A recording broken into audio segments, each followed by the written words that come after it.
이제 마가복음의 길을 안내하다라는 내용으로 같이 다시 한번 시작을 하도록 하겠습니다. 음, 네, 저자는 이제 마가입니다. 이 마가가 우리에게 전해주는 복음의 내용을 살펴보는 건데요. 이때 이제 베드로와의 관계를 한번 살펴보도록 하겠습니다. 베드로와의 관계는 베드로에게 이제 전해 들은 것으로 우리가 알려져 있습니다. 그것은 사도행전 10장 34절에서 43절까지의 말씀의 내용을 토대로 해서 베드로가 복음을 전할 때마다 이런 순서와 같은 내용으로 전하게 되는데 그것을 베드로에게서 전해 듣고서 마가가 이렇게 전달한 것이 아닌가, 기록을 한 것이 아닌가라는 교회의 전통이 있고요. 베드로전서 5장 13절에 보면 내 아들 마가도라고 이야기하면서 마가와 아주 깊은 관련이 있는 것을 볼 수가 있습니다. 그리고 이 베드로가 사도행전 12장에 보면은 감옥에 들어가게 되죠. 박해가 시작되기 때문에. 그래서 잡혀갔다가 나오는 장면이 그 석방이 되는 장면이 있는데요. 그때 당시에 이제 마가의 어머니의 집을 찾아가게 되는 장면이 나옵니다. 그런 것을 보면 이 마가와의 각별한 인연이 있는 것을 알 수가 있습니다. 그리고 사도행전에서 언급되는 이 마가 요한이 이제 예루살렘에 거주한 마리아라는 어떤 여인의 아들이라고 이제 기록이 되어 있습니다.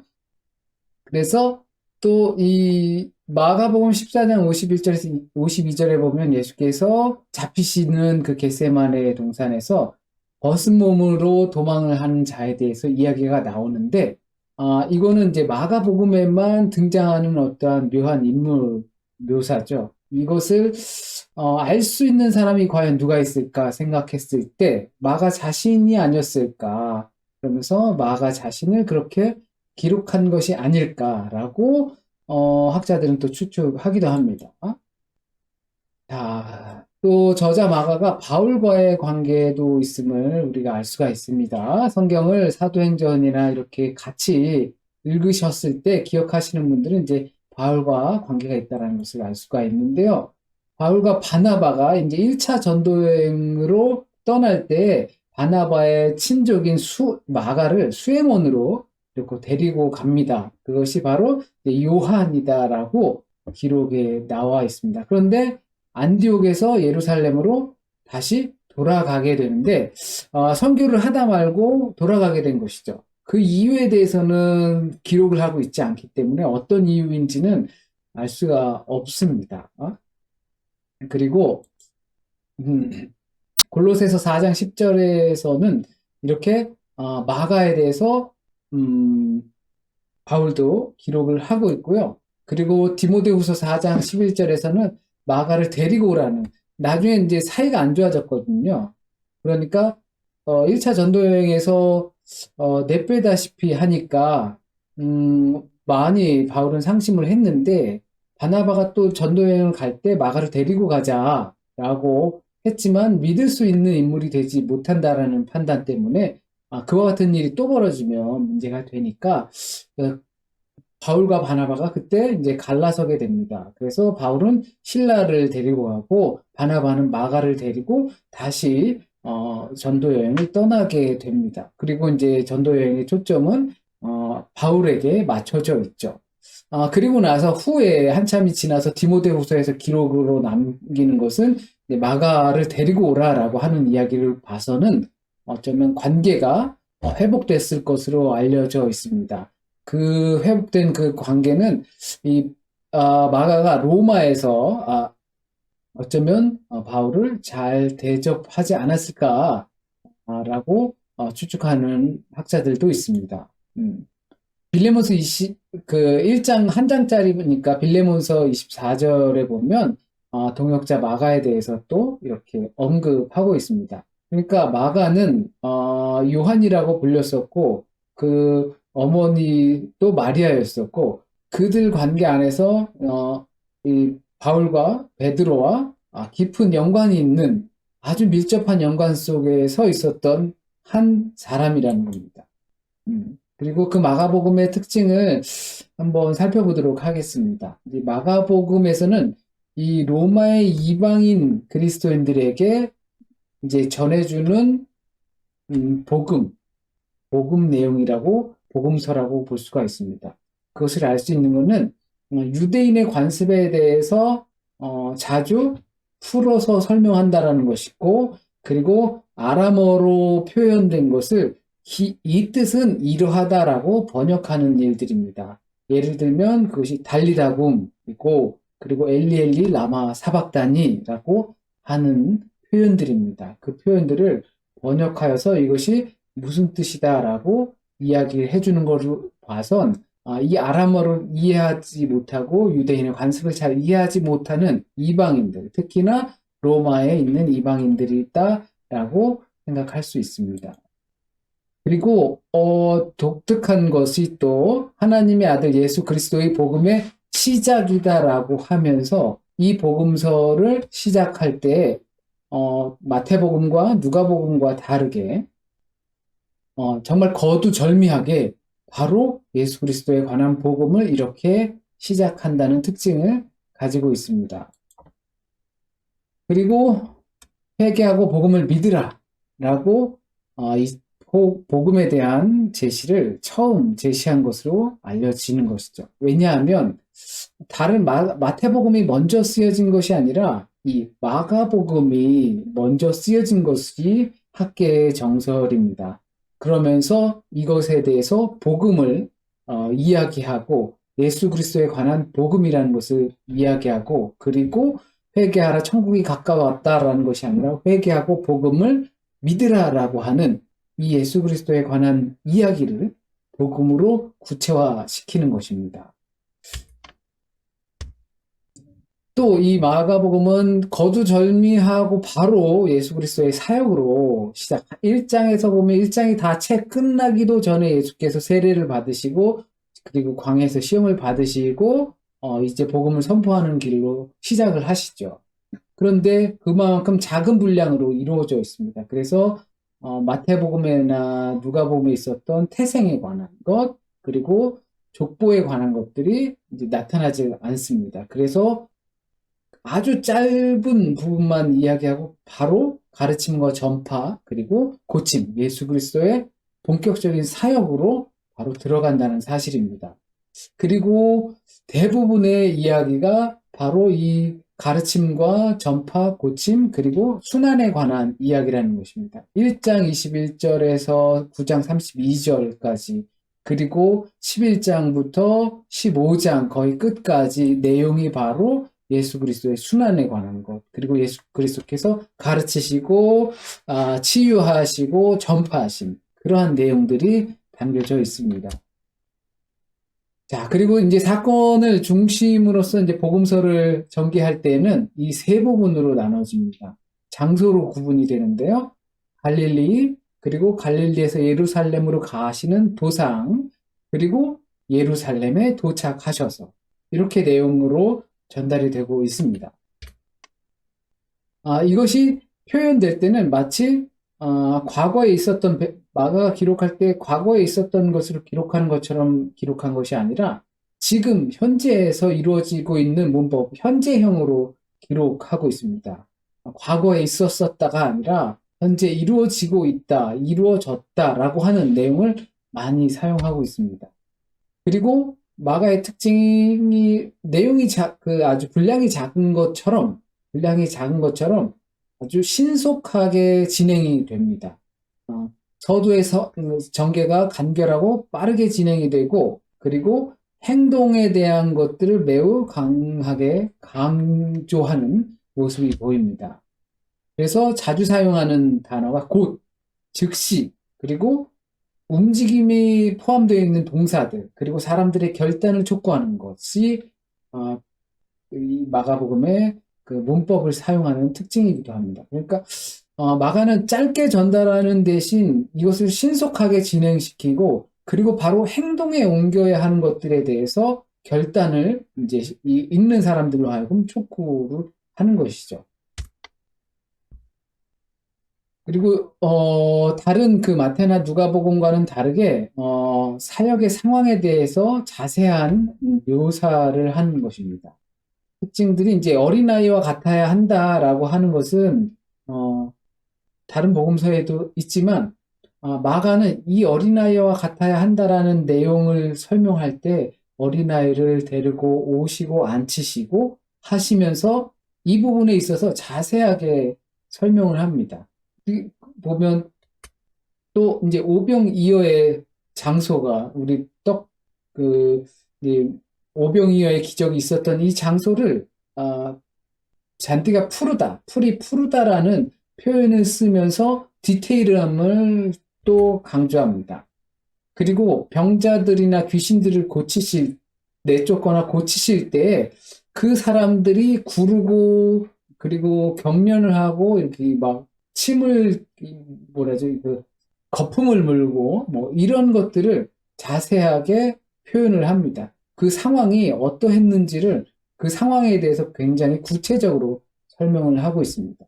그리고 우리가 잘 아는 부자 청년이 이제 재물을 팔고 재산을 팔고 나누어 주고 나를 따르라라고 했던 그 말씀에 있어서도 굉장히 자세하게 어둠과 근심하며 슬퍼함으로 돌아갔다라는 그러한 표현들을 구체적으로 묘사하고 있습니다. 또 재미난 것은 이 거의 동일한 내용들을 세 번 반복하는 특징을 가지고 있습니다. 예수께서 순환과 부활의 예고를 세 번을 하시죠. 이거는 다른 복음서들도 마찬가지 그렇게 표현하지만 이와 같은 것들을 특징적으로 계속 반복시키는 것이 마가복음의 특징입니다. 그리고 베다니에서 성전으로 들어가시는 것. 그러니까 예수께서 예루살렘에 도착하시고 베다니에서 이제 숙소로 거처를 잡으시면서 예루살렘에 들어가시는 것이 세 번씩이나 들어간다는 내용이 마가복음에서만 그렇게 특별히 기록을 하고 있습니다. 그리고 종말에 관해서 전하시면서도 세 번에 걸쳐서 사람들에게 깨어 있어라라고 강조를 하십니다.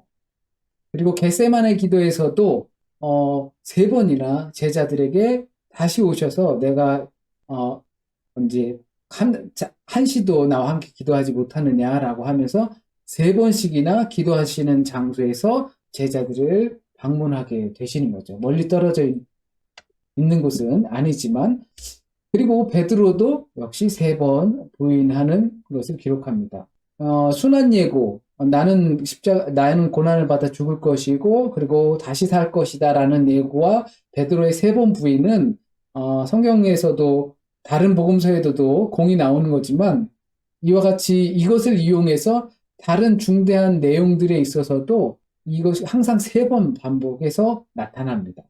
우리나라도 세 번 있잖아요. 삼세판이라고 하잖아요. 중요한 결정을 내릴 땐 세 번, 판결을 3세판 꼭 해야 되는 것처럼 마가의 특징이 그러한 특징이 있어요. 그리고 더 중요한 것은 예수께서 십자가상에서의 시간을 기록하고 있을 때 제3시에 시작을 하죠. 그리고 6시에, 9시에 이와 같이 시간을 세 번 구분하고 그리고 그 시간도 3시간씩 텀이 있다라는 사실입니다. 이 완전에 대한 숫자를 계속해서 강조하고 있는 거죠. 또 마가복음에서 아주 강조하는 것이 바로 제자도입니다. 제자의 길인 거죠.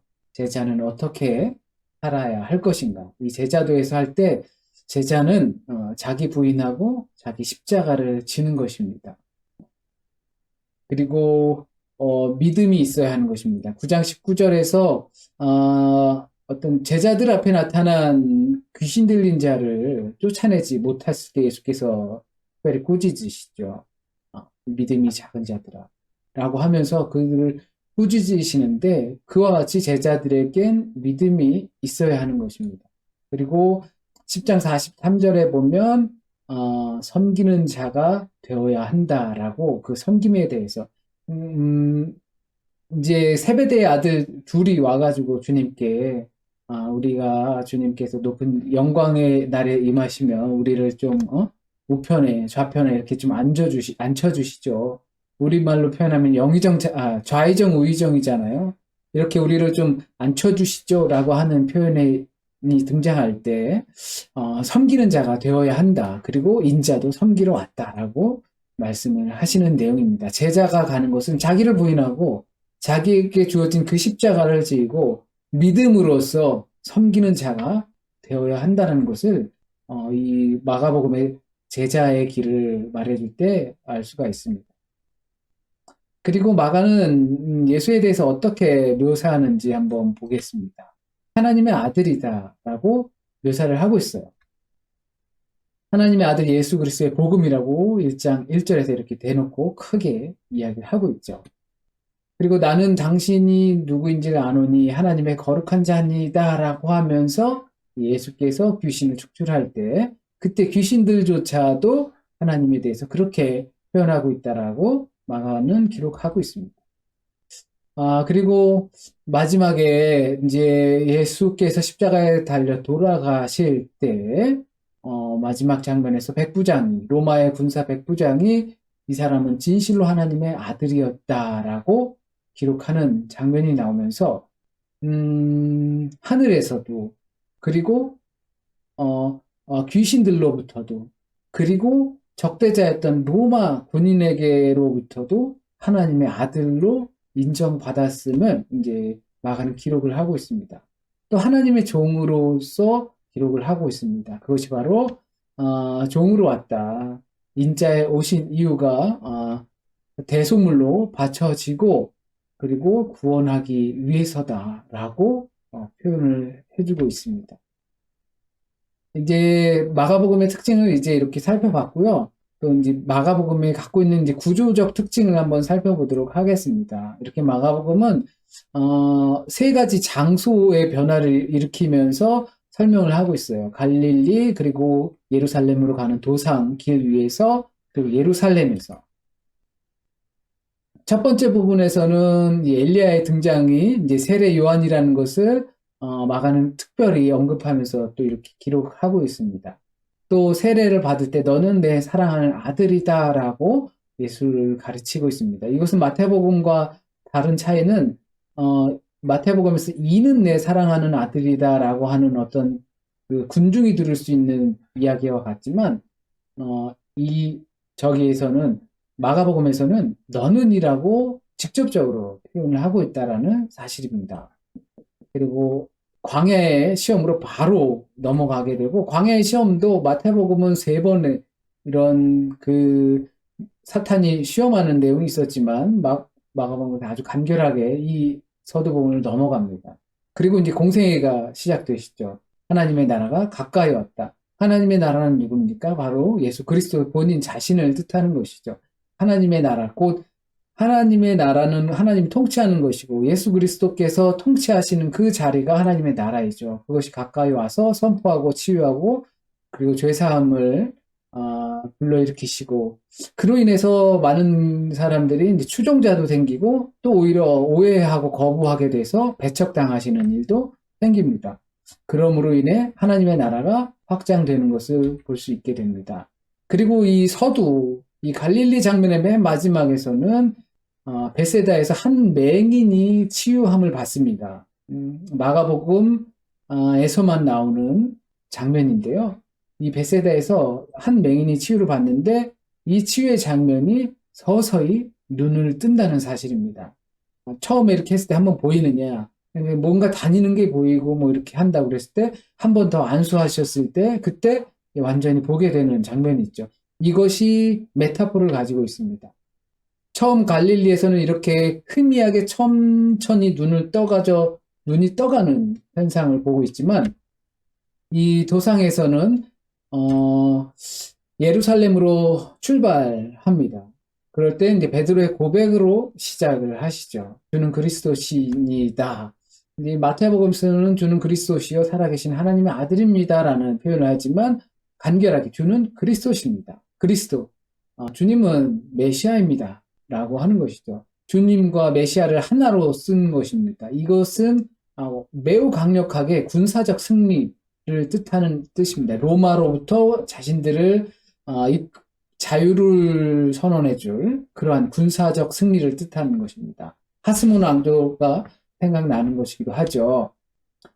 그리고 이제 예수의 순환과 부활에 관한 예고를 이제 3번에 걸쳐서 이 도상 중에서 하십니다.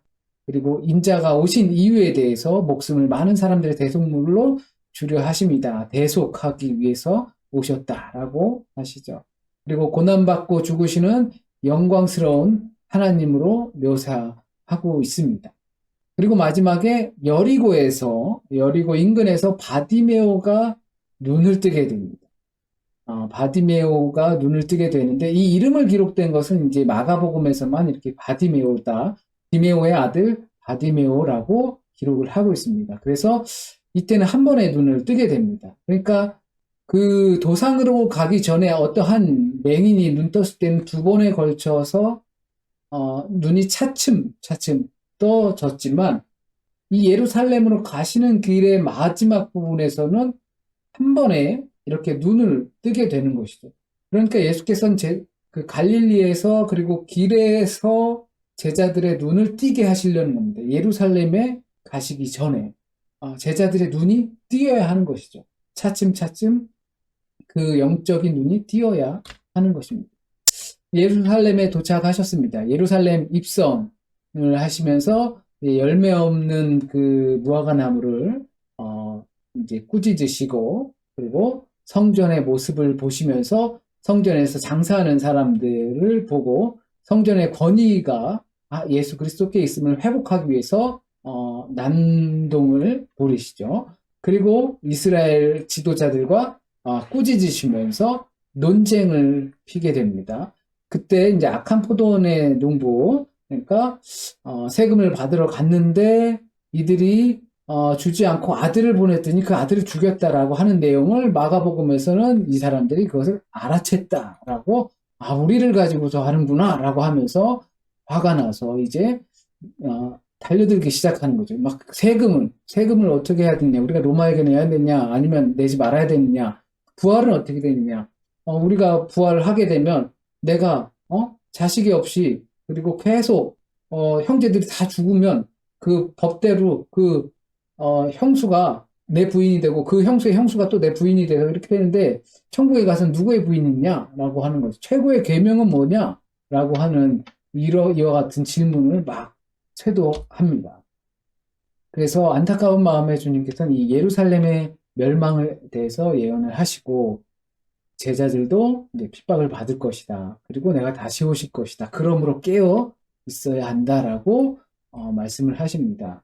그리고 예수께서 이제 십자가로 가시고 아리마대 요셉의 무덤에 묻히시게 되고 부활의 자리를 보고 여자들이 놀라 도망하고 아무 말도 못하더라라고 기록을 하고 있습니다. 이 마지막 장면도 아주 특이한 장면 중에 하나죠. 이 여자들이 놀라 도망하고 아무 말도 못했습니다. 한 청년이 그 흰옷 입은 사람이 나타나서 여기에 있었던 자리를 봐라. 예수께서는 살아나셨다. 그리고 갈릴리로 가신다.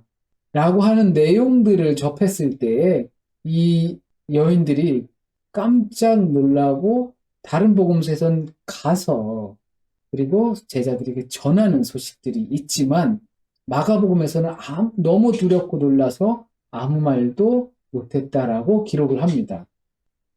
그리고 나서 이 장면을 영적인 눈이 띄어졌다라고 우리는 생각할 수 있게 되는 것입니다. 보게 된 것이죠.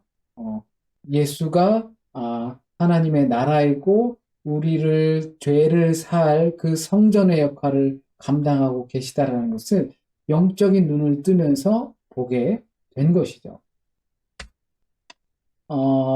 마가복음 16장 9절에서 20절은 신학적으로 전통적으로 이 부분은 첨부된 것이다 라고 이야기를 하고 있습니다. 그러니까 마가복음이 약 기원 후 50년에서 60년 어간에 쓰여진 것으로 학자들이 추측하는데 이 16장 9절에서 20절은 한참 후대에 첨부되었을 것으로 생각합니다. 왜냐하면 아주 오래된, 가장 오래된 사본에는 이 내용이 담겨져 있지 않기 때문에 후대 사본에 있는 것을 보아서 후대에 내용을 첨부했을 것이다라고 생각하는 거죠.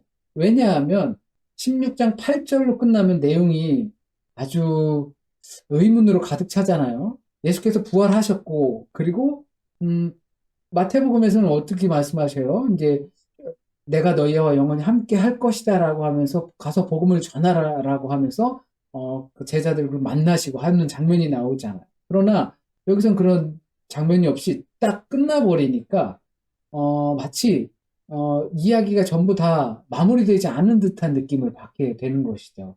음. 그러나 어쩌면 마가 이 16장 8절로 끝났다면 마가의 의도는 이렇게 영적인 눈을 뜨고 우리에게 어떤 선택을 할 것이냐. 마가는 이런 그 결단에 대해서 촉구를 하고 있거든요. 계속해서. 눈이 천천히 뜨이다가 그리고 한 번에 뜨이다가 영적인 눈을 딱 뜨면서 예수에 대한 실체를 정확하게 알게 된 당신은 어떻게 할 것이냐? 라고 우리에게 그러한 질문을 던지는 것과 같다고 볼 수가 있습니다. 그래서 16장 9절에서 20절 말씀의 내용은 후대에 첨부된 것이 아니겠느냐라고 이야기를 합니다. 그리고 마가가 갖고 있는 특징 중에 바로 이 십자가 사건을 황제 즉위식처럼 묘사하고 있다는 것입니다. 로마 시대 황제 즉위식은 이와 같았다고 합니다.